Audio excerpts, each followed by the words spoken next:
story begins in a world filled with countless species of life living amongst humans. Birds, beasts, some interesting fish, and even fairies and spirits. But the being that reigns above them all is the mighty dragon. In this world, most living beings possess a home that well suits their needs, and understand the importance of having a home they can call their own. Somewhere in a cave, a slime couple is eager to move into their new home. The man selling it, who is actually a demon lord, persuades them into buying it, showing off all of its enticing features, and watches eerily as the eager couple signs the contract. Elsewhere, we're introduced to our main protagonist, a cowardly red dragon named Letty, who's just been disowned by his parents after failing to guard the egg. One night, he fell asleep while he was supposed to be watching it, resulting in a hunter being able to sneak in and steal it.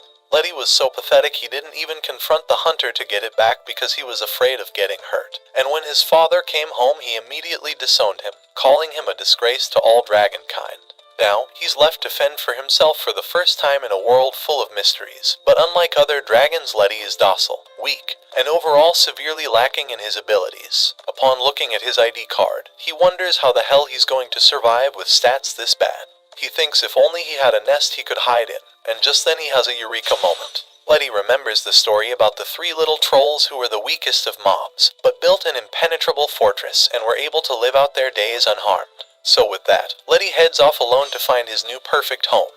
However, along the way, the helpless little twerp gets captured and taken to Zoloto Mine, and wakes up to find himself in a cage surrounded by cheering dwarfs, rejoicing over capturing a dragon. 30 minutes earlier, Letty came across a dwarf upon searching for the dwarven city. However, the greedy dwarves immediately thought Letty must be there to steal their gold, and before he knew it, he ended up trapped in a cage. With tears in his eyes, Letty promises that he just wanted them to help build a house, as he heard dwarves were really good at it. He bursts into tears, screaming that he just wants to go home, and the dwarfs stop and stare at him like, "Bro, you are a dragon, grow some balls." After realizing the sad excuse for a dragon he is, the leader of the dwarves says they will build him a house, but in return, he wants to make some dragon mats out of him since they sell for hefty prices. The leader starts off by saying he needs his horns, and then his tail, going on to list every part of his body with a sinister undertone. Letty becomes frantic, trying to think of a way to escape, and remembering how greedy the dwarves are, he tricks them into thinking that someone is stealing their gold, giving him just enough time to escape into the woods, where he happens to run into the hunter that stole the egg. However, at that moment the dwarves chasing him catch up and get into a fight with the hunter, giving Letty a small window to get away. After running for hours, Letty finds himself crying alone in the forest as he feels so hopeless. But just then a couple of harpies appear who feel sorry for Letty. He tells them his story while they comfort him,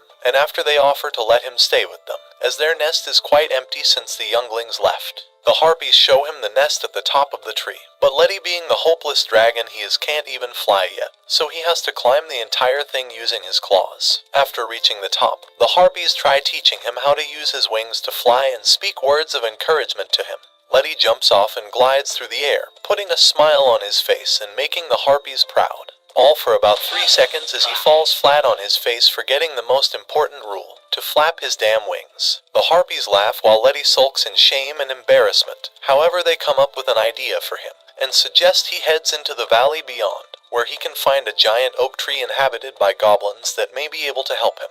The next thing we see is that it's nightfall, and Letty hanging from a tree by his foot upside down. The goblins see Letty as a juicy dragon steak, but upon mentioning the harpies, the goblins change their attitude and release him as their major simps for the harpies, and don't want to disappoint them. After sharing his story with the goblins, they encourage him to carry on his journey, and to stop being such a wuss because he's a whole dragon.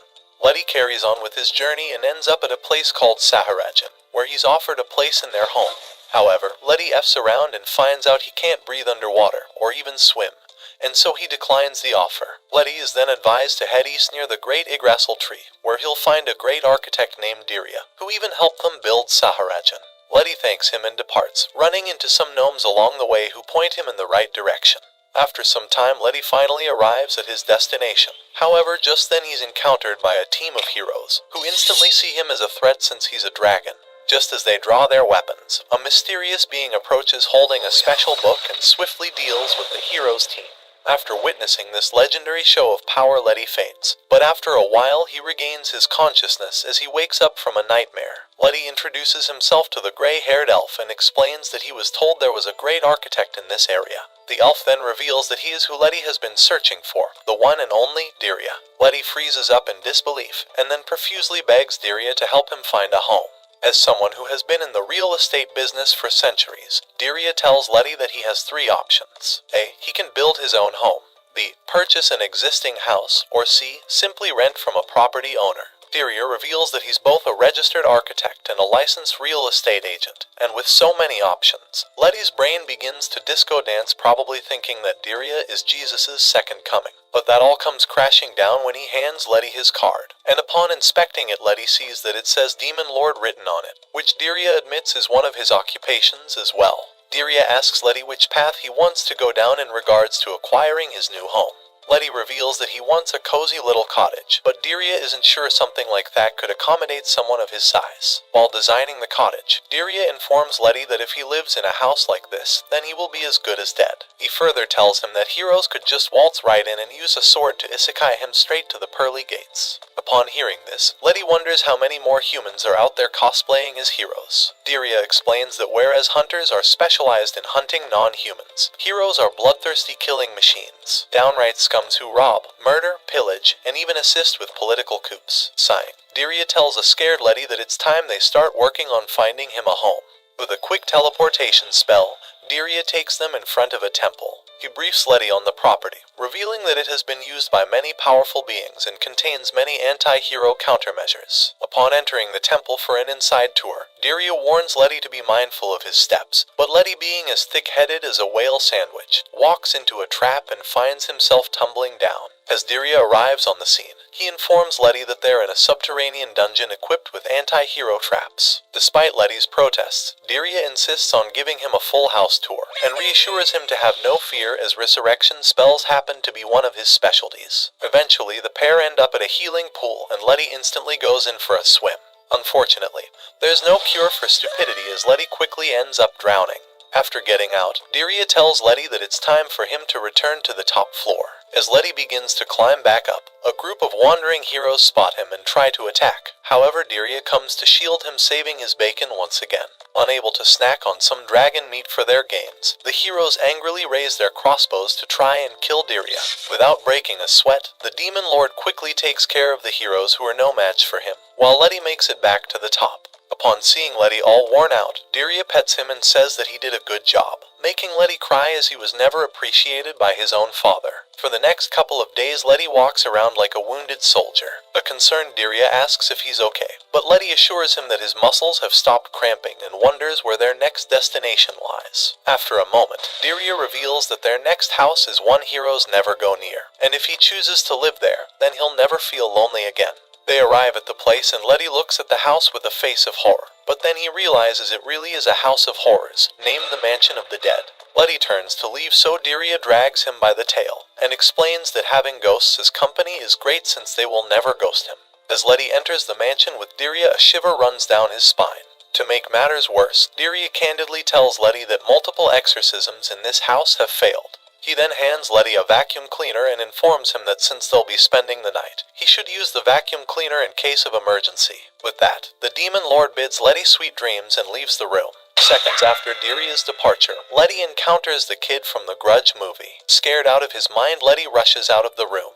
In the dimly lit hallway, he tries to find his way to Diria when he realizes that this is how black guys die first in horror movies. After receiving a flashlight from a ghost, Letty stumbles upon a room that looks worse than a keyboard warrior's basement. As Letty tries to go back, he finds an army of ghosts waiting for him. All out of options, he opens the door and faints upon seeing a terrifying ghost. With Letty out cold, the King of Ghosts tells Diria that he didn't expect a dragon to be such a pussy.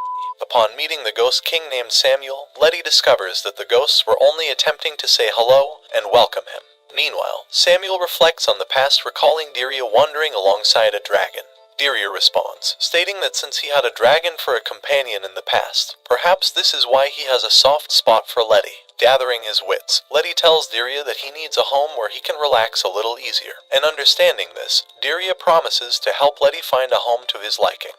The next day, as Letty and Dirya resume their journey, Dirya asks Letty if he's comfortable with making a quick stop. Like an obedient dog, Letty agrees but asks Dirya the reason for their stop. The Demon Lord reveals that they need to stop by the crone's lair, which instantly causes Letty to shake with fear. In a pathetic voice, he asks Dirya if they must really stop by another scary place when Dirya reveals that since a homeless loser like him couldn't afford a bed, he had to borrow one from them. Remembering how they left the bed in the spooky mansion, Letty asks Dirya if they should return. The elf then pulls out a bag that remarkably looks a lot like Doraemon's pocket and tells the clueless dragon that his bag can hold any item, no matter how big. Upon reaching their destination, Letty and Dirya step into a dusty cave where they encounter 3 ugly old hags. Surprised by their appearance, Letty discovers from Dirya that these old ladies are the Grey Sisters, renowned for their skills in craftsmanship. The women greet Letty, explaining that they typically don't welcome newcomers, but since he looks like a flickering light bulb, they aren't threatened by him.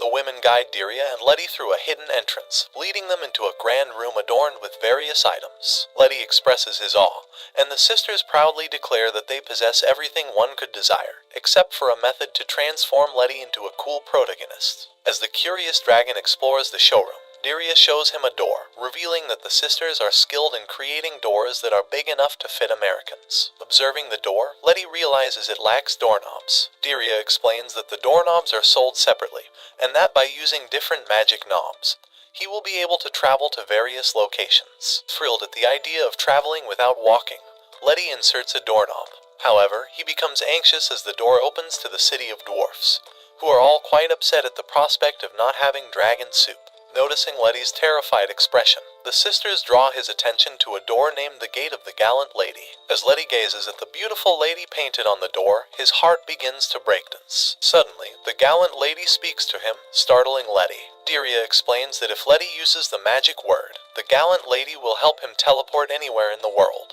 However, if he takes too long, she will recite an embarrassing poem written by Letty himself. Since Letty is cursed with crappy luck, the gallant lady announces that time is up and proceeds to read aloud a poem Letty wrote about needing a dragon baddie by his side. Witnessing Letty cry out of utter cringe, Dirya takes pity on him and suggests he divert his attention to the fireplace. Instantly, Letty begins envisioning his future with the fireplace. However, his dreams shatter when Dirya reveals that the fireplace is incredibly heavy, and unless he consumes 10 Arnold Schwarzeneggers for breakfast, there is no way he will be strong enough to carry the fireplace to his new place. Adding on to his misery, the sisters remind Letty that he needs to have a home for him to enjoy the fireplace. Finding his 13th reason why, Letty slumps down in disappointment when Dirya asks him if he would like to build a new house. Excited by the idea, Letty and Dirya teleport to a hillside where Letty can easily jump off if life becomes too difficult for his tiny brain. Enjoying the scenery, Letty expresses his interest in building a house when he suddenly realizes he's broke as shit. Dirya assures Letty, suggesting that since he's useless alive, his organs could increase his value if he were to just roll over and die. Not wanting to die without clapping some dragon cheeks, Letty starts to sulk, prompting Dirya to inquire about the amount of money he has. Taking out his wallet, Letty hands it to the demon lord who finds a single tooth inside. Letty excitedly explains that if he puts the tooth under his pillow, a fairy will swap it for money. Unfazed as always, Dirya informs Letty that such things don't actually happen, just like how Santa Claus isn't real. Before Letty can go all emo on him, Dirya assures him that his financial problems can be solved later and takes out a blueprint for a house. Once Dirya explains the layout to Letty and receives his approval, he claps his hands and summons gnomes and big green ogres, revealing them to be his underpaid employees. With everything in place, the construction begins. Seeing everyone working, Letty attempts to help but fails miserably. This leads Dirya to wonder who peed in Letty's gene pool for him to be so pathetic and clumsy. However, being the compassionate demon lord he is, Dirya reassures Letty that Rome wasn't built in a day, and advises him to take it easy. After a week, Letty expresses immense gratitude to everyone for building his house. Dirya then informs him that they need to wait for heroes to arrive, explaining his plan of killing the oxygen thieves and selling their equipment. As Letty begins to worry, Dirya summons a trio of buffed-up monsters. Initially terrified, Letty gets surprised when the monsters fawn over him, excited to see a real-life dragon. Diria informs Letty that the monsters will serve as his live-in bodyguards, earning their keep by battling heroes, while the rest will go to the construction cost. Wishing Letty luck, Diria departs, leaving Letty to enjoy his new house. However, trouble soon arrives in the form of heroes seeking a fight. Before battle can commence, one of the heroes recognizes Letty as the dragon who destroyed his companions, causing him to retreat. Overnight, Letty's reputation grows among otherworldly creatures, who begin seeking his assistance, hailing him as the Flame Dragon Lord. Feeling overwhelmed by his newfound title, Letty decides to leave for the supermarket, never to return.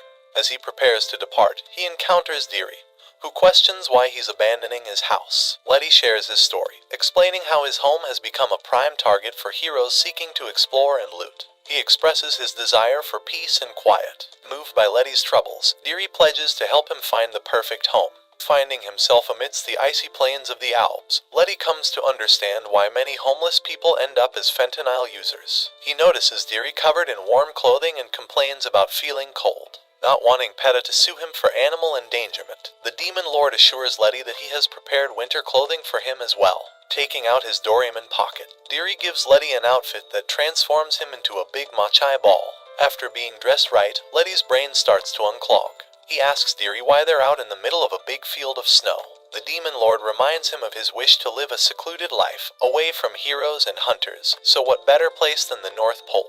Explaining further, Diri reveals that the land price is cheap, which will save his wallet a workout. Letty's sweat drops as he realizes that the Demon Lord is kinda autistic and likes to take things to an extreme level.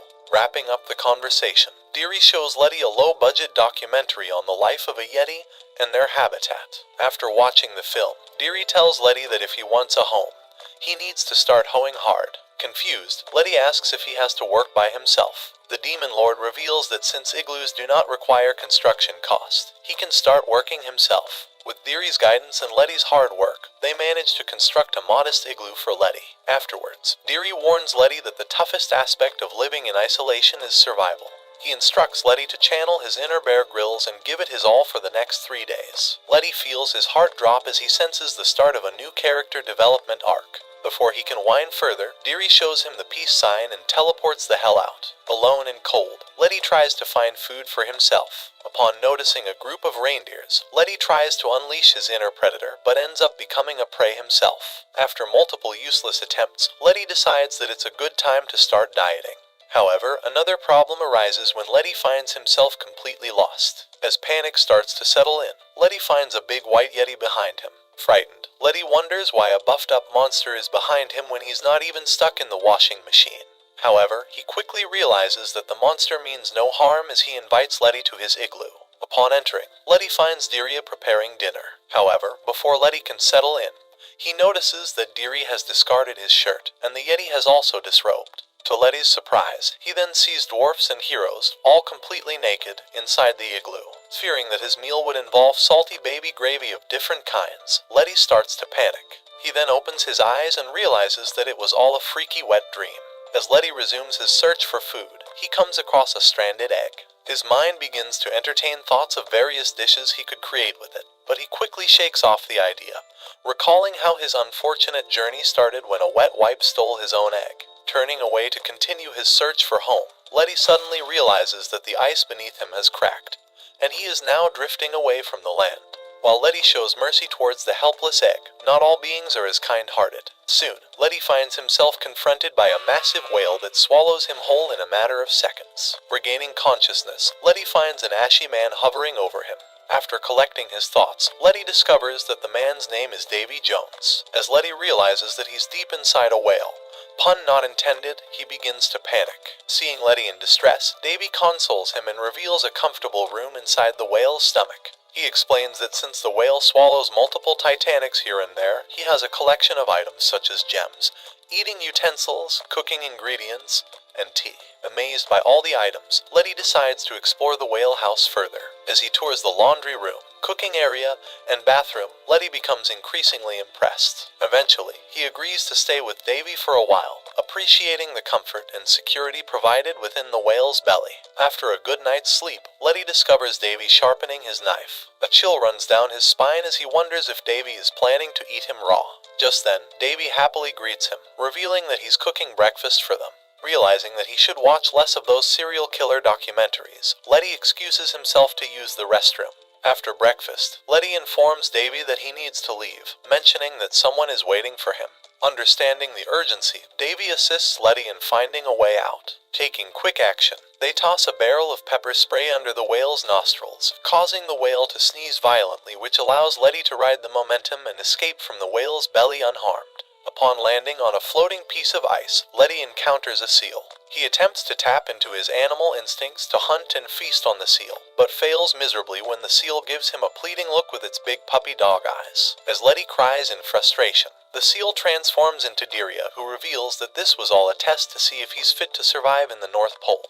Later, in his igloo, Letty's egg cracks open, revealing a bird-like creature. As the chick sees Letty, he addresses him as Papa, causing Letty to scream in protest that he's not even his child. The following day, Diria teleports Letty to a warmer location, mentioning that he knows of some communal housings that would suit him. Just then, Letty's chick emerges from his pouch, calling him Papa. Observing this, Diria comments that single fathers aren't as popular as single mothers in this era. Frustrated by Diris's teasing, Letty protests, exclaiming that he's not the father. Noticing how Diria doesn't believe him, Letty realizes that he needs to ring up Judge Judy for this case. Sighing, Diria then explains to the dragon that sometimes when a creature is born, it imprints on the first person it sees. However, feeling guilty and burdened, Letty asks Diria if it's okay for him to raise the bird. Hoping to ease Letty's doubts, Diria shares a story from many years ago when an explorer found an abandoned egg that hatched into a bird. Despite the explorer's attempts to return the bird to the wild, it continued to follow him around, eventually leading the explorer to accept the bird as his own.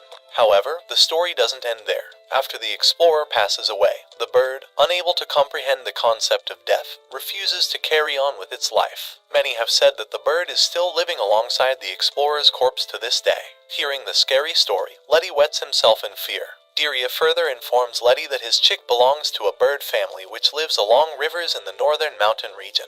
Once the younglings enter adulthood, they become strong enough to summon a blizzard with just the flap of its wings. However, knowing he's a total muppet and will likely mess up, Letty tells Diria that if the chick stays with him, he'll end up as a degenerate. In an instant, Diria teleports them to a housing communication, revealing that perhaps he'll be able to find a parent more suited to raise his chick. Observing the place, Letty expresses his amazement at the infrastructure. Diria informs him that if he chooses to live in a community, it will be much easier on his wallet in comparison to living in an independent unit. Additionally, if he gets the shits at night, his neighbors will be there to help him.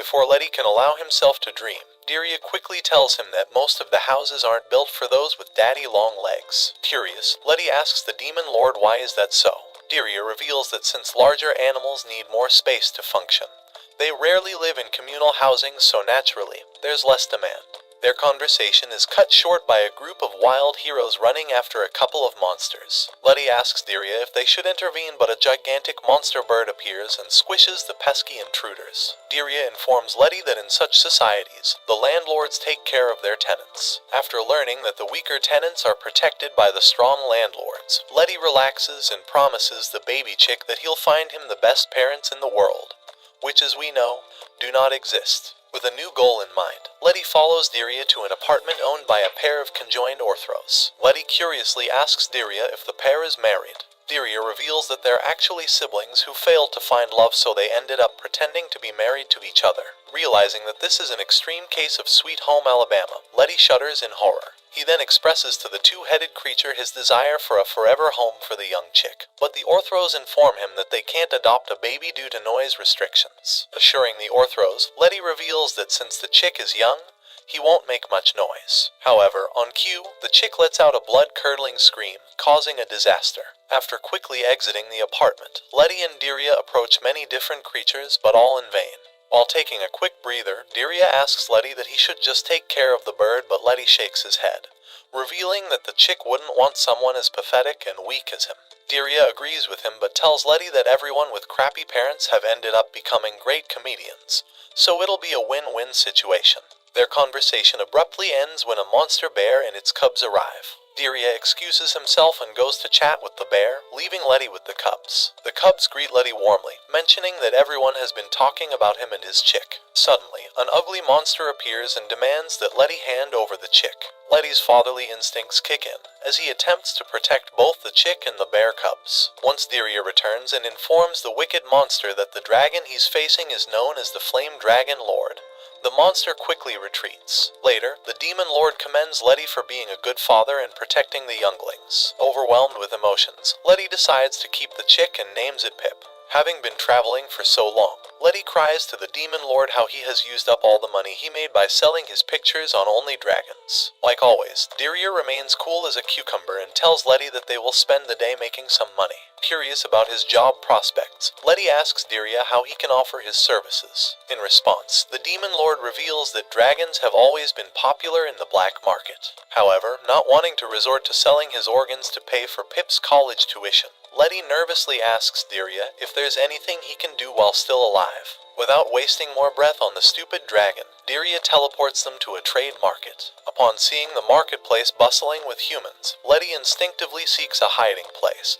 But Diria assures him that in this free city, people don't discriminate based on species or nationality. He further reveals that due to the city's security, various merchants come to sell their products. Some offer their usual defense items and potions, while others deal in forbidden cucumbers, if you know what I mean. Not possessing the brains for being a capitalist boss, Letty tells Diria that the marketplace is a wretched place and turns to leave. However, before he could do so, Diria drags Letty by the tail and tells him that a broke loser like him shouldn't complain so much. Fearful of his life, Letty tries to protest, reminding Diria about the wretched heroes. Pointing at a cage full of heroes, Diria informs him that the marketplace doesn't allow schizo freaks who are off meds. After convincing Letty, Diria takes him to meet an owl named Alman for a job opportunity. However, Alman turns him down, stating that he doesn't hire newcomers without a letter of recommendation.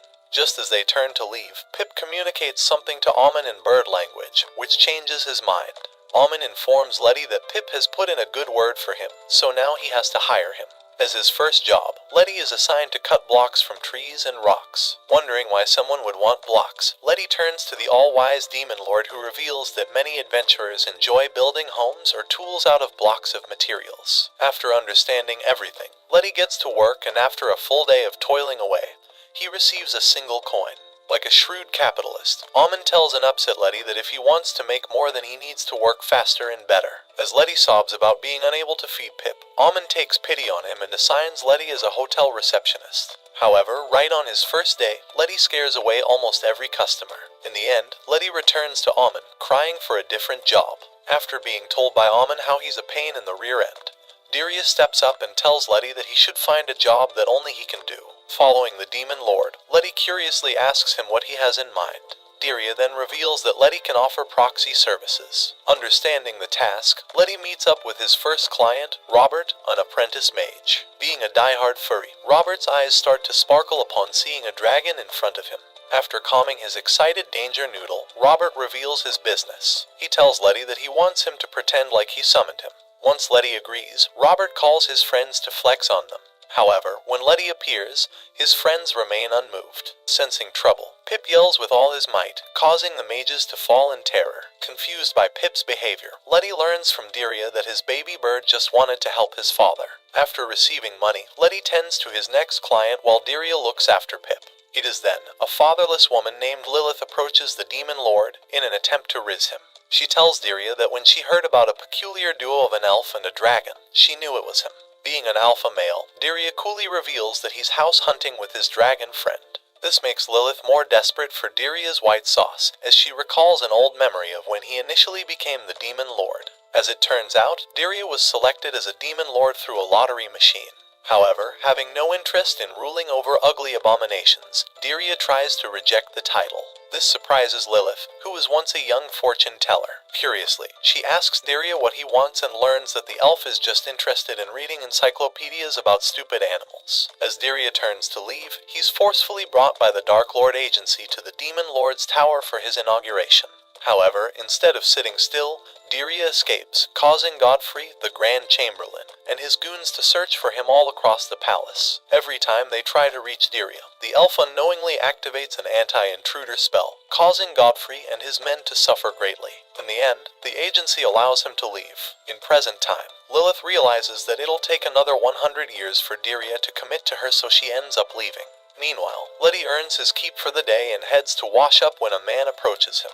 He asks Letty to help carry a few things over to a hut on the outskirts of town. Not having any concept of stranger danger, Letty agrees and arrives in the shady part of the town where he finds himself captured. As the wicked humans throw Letty in a lockup, he tells Pip to leave him and make his escape, but instead of listening to his father, Pip motivates Letty to fight back. Fired up, Letty ignores all the threats he had been given by his captors and makes an attempt to break free. While trying to destroy the prison, an unfortunate-looking Orobas catches him and tells Letty to pipe down, but the scared dragon begs him to not turn him into cool weaponry. Confused by Letty's behavior, the Orobas asks him if he needs food for the youngling. Seizing this opportunity, Letty tells the horse how he needs to get out of the jail as someone is waiting on him.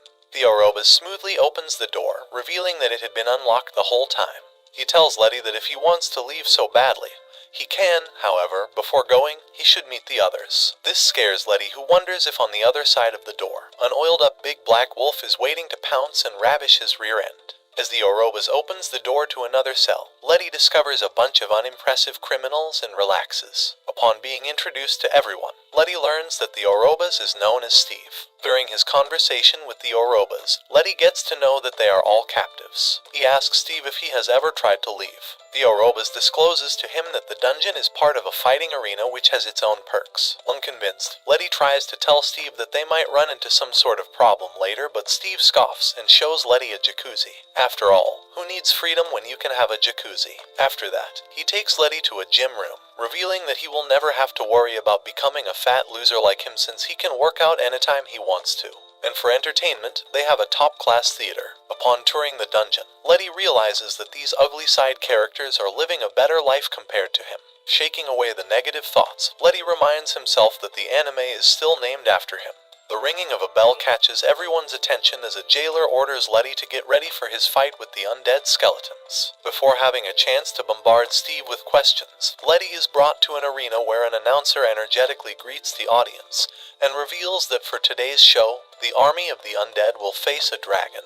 As Letty appears in the arena, he is chased by the skeleton brothers. Turning to run to the other side, Letty accidentally hits the skeletons with his tail, defeating them all. Returning to the dungeon, Letty finds the skeleton brothers alive and well. Noticing Letty's surprised face, Steve tells him that their shows are scripted, revealing that they base their matches on the betting odds to ensure the house makes a killer profit. Their conversation comes to an end when Steve leaves Letty, reminding him that humans and monsters can coexist. Later, Letty arrives and finds Pip's crib empty, causing him to spiral into panic. In his frantic state, a jailer takes Letty to Pip, revealing that when he was in the arena, he ordered ice for Pip. In that moment, Letty finds himself recalling Steve's words. Having found Pip, Letty tries to get a shut-eye when he wonders what Diria must be doing without him. Back in the marketplace, Diria enjoys his life to the fullest. He enters a drinking competition and defeats everyone. After 10 days, Letty becomes annoyed when Diria doesn't show up to save him. All of a sudden, the jailers arrive and inform the monsters that the Margrave has died and his eldest son now wants everyone euthanized. Before Letty can go off the rails, the monsters prepare an escape plan. As the angels of death arrive to kill them, they successfully ruin their plans. However, just as Letty's group is about to make an escape, they find themselves surrounded by a group of soldiers. Before they can harm Letty or the monsters, Diria arrives and puts them under a sleeping spell. After arriving at a safe location, Steve and the rest of the monsters decide to become a traveling circus while Letty resumes his journey with Diria. During their journey, Letty yawns and tells Diria that lately he hasn't been getting enough sleep. Seeing the dragon twitch with sleep, Diria asks Letty to get some shut-eye. With that, Letty grabs a pillow and drifts to a land where he's traveling with a female demon lord with massive plots. In the meantime, Pip spots a bird flying in the sky and asks Diria if he can go play. After telling the chick to be wary of strangers, Diria allows Pip to wander in the forest. As Pip explores the forest on his own for the first time, he comes across a sad little man. Seeing the man weep, Pip decides to stick his nose in his business and asks the man why he's crying. The man introduces himself as Mr. Leprechaun, revealing how he once lived in a shoe until a passing hero crushed it with his foot and then tossed the shoe in a river, leaving him and his friends homeless. After hearing Mr. Leprechaun's sad story, Pip tells him that he'll help them, revealing how his father is also looking for a home. Confused as to why a dragon would need a home, Mr. Leprechaun curiously inquires Pip why his father is looking for a home. In response, Pip proudly reveals that it's all part of his father's world domination plan. After their conversation, Pip carries Mr. Leprechaun and helps him get reunited with his loser friend. Just when the two leprechauns express their wish of staying in an old leather shoe, Pip spots a hero wearing leather shoes. Being born with big balls of steel, Pip tells them that they'll try to hijack the hero's shoe. This causes the leprechauns to worry, as they tell Pip that if they try to steal a hero's shoe, they will end up headless in a ditch. However, Pip assures them that everything will be fine. With a goal in mind, Pip hops on a tree and directs an army of worms towards the heroes, causing them to run in panic. Amidst the chaos, one of the heroes leaves behind his shoe, which the leprechauns quickly claim as their new home. Hearing Letty's voice, Pip rushes into his father's loving arms. Afterwards, Letty complains to Dirya that he shouldn't have allowed his precious son to wander in the forest, to which Dirya reveals that when he was growing up, he was constantly facing bloodthirsty beings. Curiously, Letty asks him why he was living in such a dangerous environment. Dirya tells him that he apprenticed with a master who lived in the wilderness. Upon learning that Dirya had a whole childhood, Letty, who had previously believed that no hole in the world would have been strong enough to birth the demon lord, and that he had just spawned into existence, asks Dirya more about his life. After coming to know that elves are socially autistic, a toothy smile forms on Letty's mouth. He tells Dirya that he can't imagine him as a normal little boy. Noticing Pip and Letty's eager look, Dirya sighs and tells them about his childhood. 1,000 years ago, in his pursuit of knowledge, Dirya had attempted to build himself a library in the old Yggdrasil tree. However, after failing, the boomer elves sent him abroad to study under a giant serpent known to be as old as the Yggdrasil tree. After enduring a tiring journey, Dirya is greeted by the serpent, Jormungandr, who becomes his master for years to come.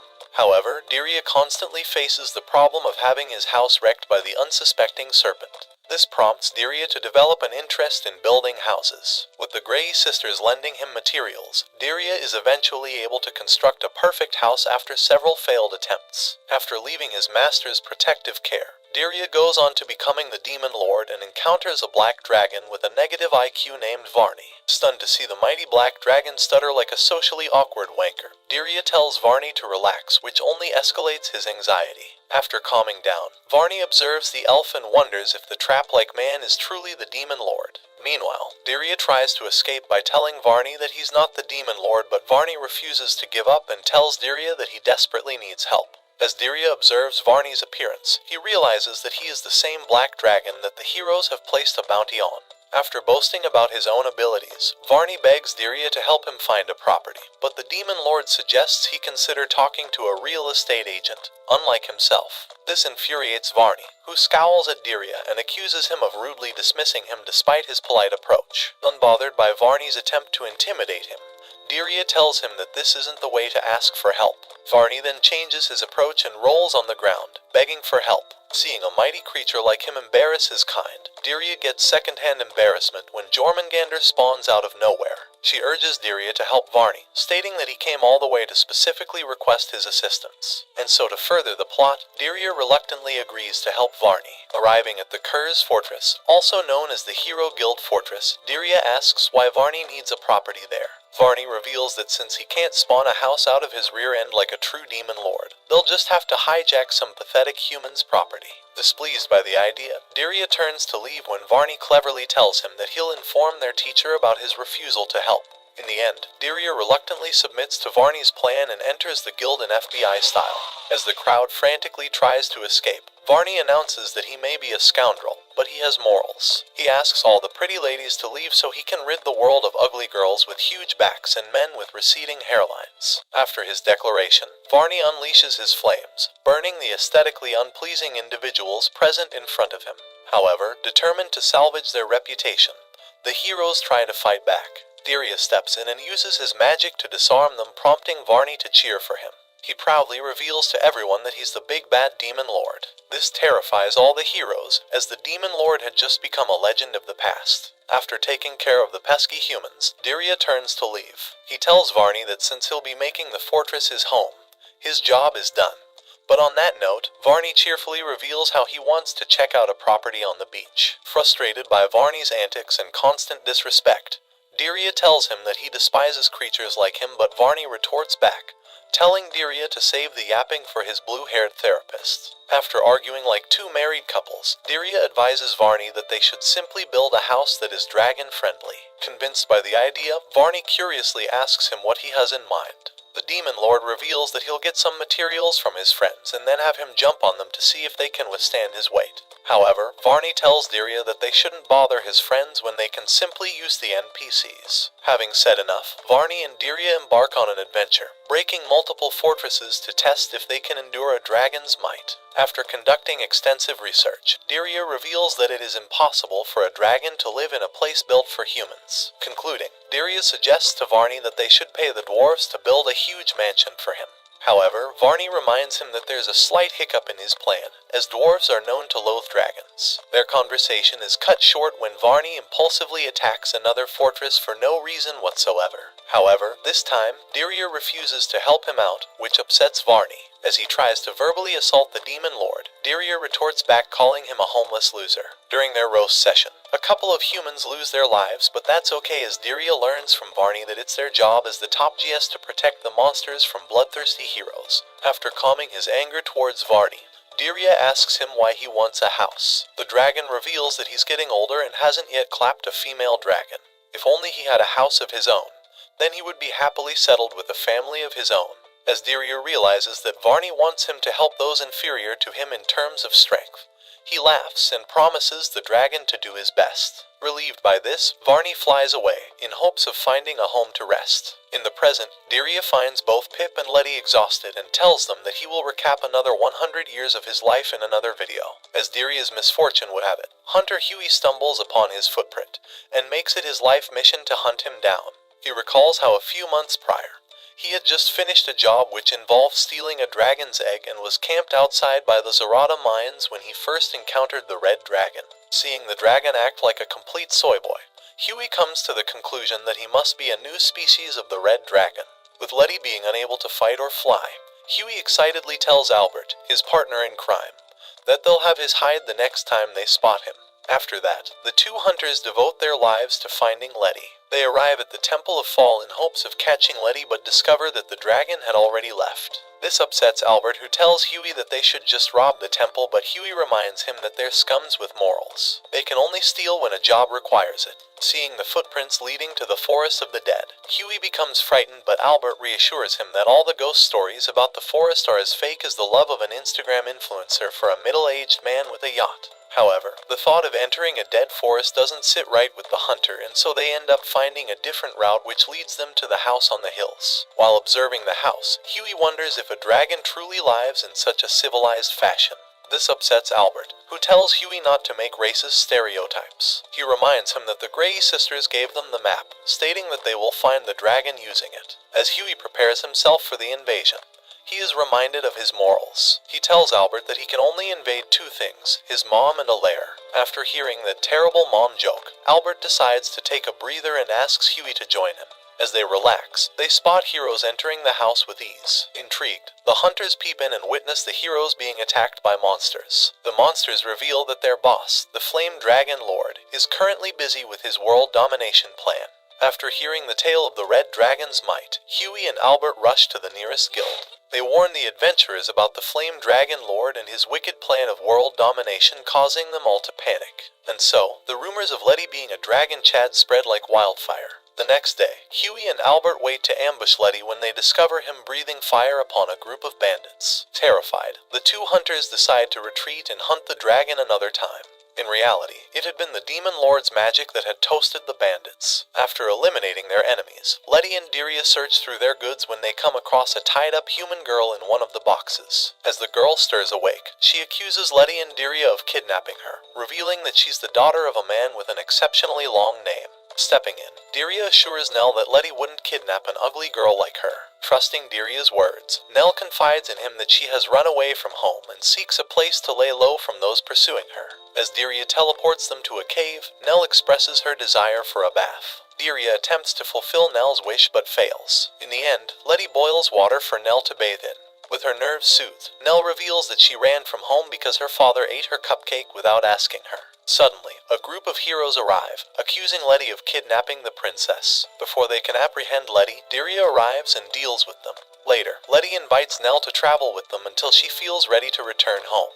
With a smile, Nell agrees but quickly reverts to her bratty self. The next day, Diria is seen babysitting Nell. He asks if she slept well, and the princess proudly reveals that she has gotten used to camping out, while putting the queen-size bed back in Diria's satchel. Changing the topic, Nell asks him why Letty has been acting out but then assumes that it's because Letty needs to lay eggs. Hearing this, Letty yells at Nell, reminding her that he's a man. Diria steps in and tells the princess that Letty's on edge because he asked him to decide which property he'd like to tour next. Before Nell can talk sense into the big lizard, a djinn named Nashim arrives. He reveals that he's a tax counselor with the Non-Human Internal Revenue Service and has come to inquire about Letty's unpaid income taxes. He further explains that since Letty has left his parents' house, he's now obligated to pay taxes. The subject of taxes confuses Letty, as he only remembers studying about mitochondria being the powerhouse of a cell in school. Sighing, Nashim decides to help Letty and takes him to file taxes. After handing him the form, Nashim informs Letty that he needs to write about his jobs. During this time, Nell manages to see his status card and mocks Letty for being such a pathetic loser of a dragon.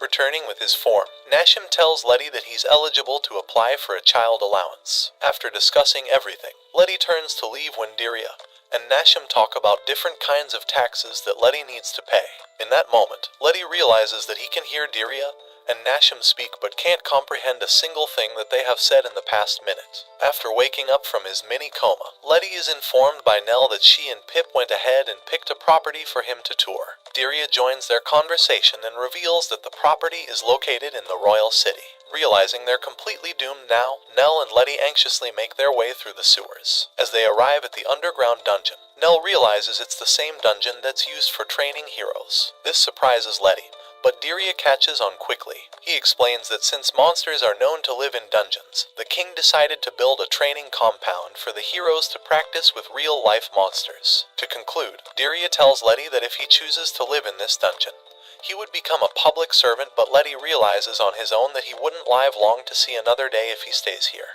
As Nell and Pip excitedly head to explore the dungeon, Letty follows reluctantly. After being unsuccessful at locating a coffin of gold in the middle of the hallway, Nell realizes that everything she has known about the dungeons is fake. Despite knowing that her life is a lie, she decides to proceed on.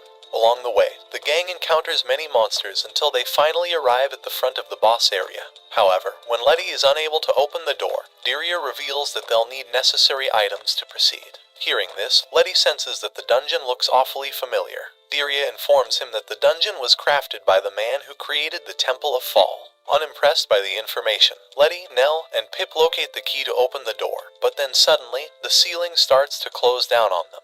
During this moment, Pip locates a hidden door which leads the group to the royal castle, much to Nell's annoyance. Believing that Letty, now notoriously known as the Flame Dragon Lord, is holding the princess hostage, the knights surround him, ready to take him down. Meanwhile, Letty racks his head, trying to find the reason why he's in this situation.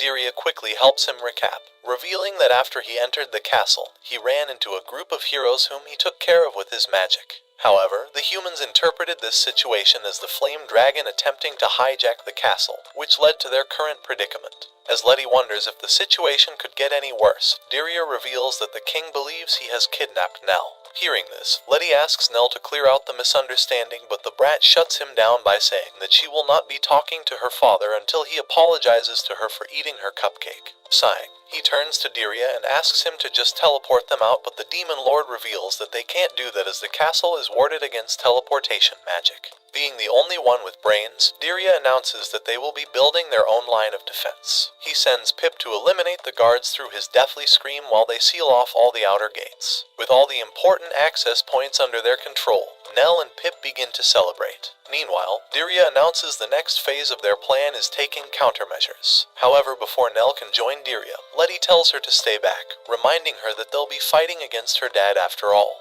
Annoyed, Nell reveals that she's going to flip the script and give her father-daughter issues. This will be a tribute to all the blue-haired girls with daddy issues. The princess further tells Letty that she won't be able to forgive herself if she leaves her friends in a time of need. Respecting Nell's decision, Letty joins Dirya as they prepare to attack. Dirya calls upon the gnomes, who assist them in hurling rocks at the royal army's vanguards. Witnessing the battle tip in their favor, Nell confidently predicts that her father will soon order the army to retreat. However, as the day transitions into evening, Nell and Letty grow exhausted while awaiting the army's withdrawal. Finally, Nell breaks down and curses Dirya for allowing the gnomes to return home.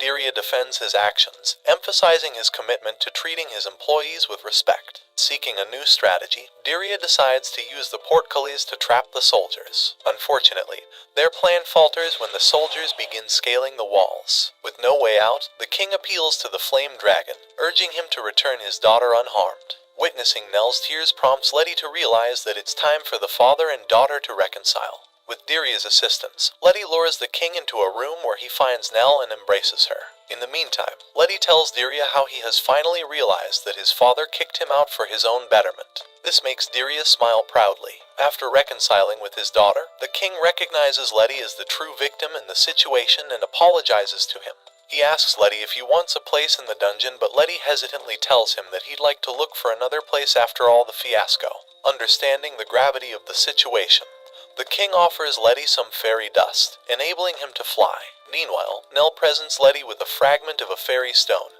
keeping the other half for herself. She explains that this connection will always bind them together. After bidding farewell to his newfound friend, Letty takes to the skies. As he flies, memories flood back to him. Recalling the first time he experienced the world from above was when he was sitting on top of his father's head. In the records of history, this event would be remembered as the moment Letty was captivated by the princess's beauty, leading him to vow never to harm the city that housed his princess. And that brings us to the end of the anime. Don't forget to like and subscribe if you enjoyed.